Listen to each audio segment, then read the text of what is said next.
আজকের এই ভিডিওর মাধ্যমে আপনাদেরকে দেখানোর চেষ্টা করব একটা স্প্লিট এসির যদি ইনডোর চলে আউটডোর চলে না। ইনডোর চলে ঠিক আছে, ইনডোর থেকে এবং রিটার্ন দেয়, আউটডোরে কম্প্রেসার অন হয় না, তাহলে আসলে আপনি কি চেক করবেন এবং কি সমস্যা হতে পারে সেটা এই ভিডিওর মাধ্যমে আপনাদেরকে দেখানোর চেষ্টা করব।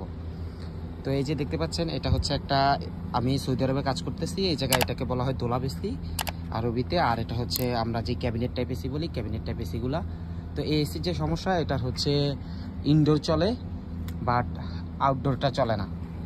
ইনডোর চলে আউটডোর চলে না। তো আমি আইসা যেটা চেক করলাম, প্রথমে চেক করলাম যে ইনডোর থেকে যে রিটার্ন দেয়, যে কয়েল কানেকশন, আমরা জানি যে বড় এসিগুলো চলার জন্য এই যে একটা ম্যাগনেটিক রিলে ইউজ করা হয়, কন্ট্যাক্ট ইউজ করা হয়। এই কন্ট্যাক্টটা হচ্ছে একটা হচ্ছে কয়েল কানেকশন আর একটা হচ্ছে কন্ট্যাক্ট কানেকশন। তো কয়েল কানেকশনটা হচ্ছে 220 দিয়ে কয়েল কানেকশন চলবে, একটা নিউট্রাল আমরা শর্ট করে দিই। আর হচ্ছে ইনডোর থেকে যে রিটার্নটা আসে, রিটার্নটা হচ্ছে আরেক পাশে দিই। তো আমি দেখলাম এটার কয়েল ঠিক আছে, রিটার্ন ঠিকভাবে দেয়। এটা সমস্যা হচ্ছে এই যে দেখেন এই তারগুলো পুড়ে গেছে, কন্ট্যাক্টের যে তারগুলা, এই তারগুলো পুড়ে গেছে। আমি এখন এই তারগুলো